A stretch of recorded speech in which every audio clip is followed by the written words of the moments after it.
আসসালামু আলাইকুম রহমতুল্লাহ। দর্শক, এসএসসি 2026 সালের বিদায় অনুষ্ঠানের এই যে ওদের খাবার ভিডিওটা দেখুন। খাবার আয়োজন করেছিলাম আমরা ওদের জন্য। এই যে দেখুন, এরা দশম শ্রেণীর ছাত্র, এরা নূতন এবছর দশম শ্রেণীতে উঠেছে। দেখুন এই যে বাবা, তোমাদের খাবার কেমন হয়েছে, রান্না কেমন হয়েছে? ঠিক আছে, হ্যাঁ ঠিক আছে না? আচ্ছা চলুন, প্রত্যেকটা টেবিল টেবিল আপনাদেরকে ঘুরাই দেখাই। ওই যে দেখুন, প্রত্যেকটা টেবিল টেবিল আপনাদেরকে ঘুরে দেখাচ্ছি। কি বাবা, তোমাদের খানা কেমন হয়েছে? হ্যাঁ ঠিক আছে, মজাদার হয়েছে খানা, রান্না ঠিক আছে, তোমাদের মনোপুত হয়েছে? হ্যাঁ আলহামদুলিল্লাহ, তোমরা খুশি থাকলে আমরাও খুশি। ঠিক আছে বাবা, এই পর্যন্ত আমরা দেখি।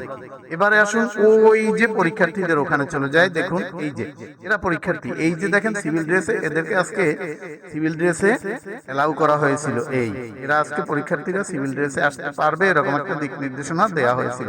দেখুন এরা পরীক্ষার্থী স্টুডেন্ট, এরা ছেলেদের মধ্যে যারা পরীক্ষার্থী তারা অনেক, আমাদের পরীক্ষার্থী তো অনেক থাকে, প্রায় 200-300। চলুন না এবার সামনে যাই। ওই যে আমাদের ছাত্রীদের ওখানে যাই। এরা দশম শ্রেণীর ছাত্রী। ওই যে দেখেন এরা দশম শ্রেণীর। এই এরা খাচ্ছে। কি মামনিরা, তোমাদের কেমন হয়েছে খানা? হ্যাঁ খানা ভালো হয়েছে, রান্না ঠিক আছে? হ্যাঁ ঠিক আছে, তোমরা তো অনেক ভালো। আচ্ছা দেখা যাক, এবার চলুন ভাই ওই যে আমাদের পরীক্ষার্থী ছাত্রীদের, আবার ওই আমাদের মামনিদের পরীক্ষার্থী যারা, তাদের কাছে চলুন দেখে আসি। কি ব্যাপার মামনিরা, তোমাদের রান্না কেমন হয়েছে? হ্যাঁ খানা ভালো হয়েছে? হ্যাঁ ঠিক আছে, এক এক টেবিল দেখাচ্ছি দর্শক। এই যে দেখুন এরা আমাদের পরীক্ষার্থী মামনি। এবার চলুন আমাদের ওই, আমরাও একটু চারটা খেয়ে নিই এখানে বসে। আর কি করবো বলুন।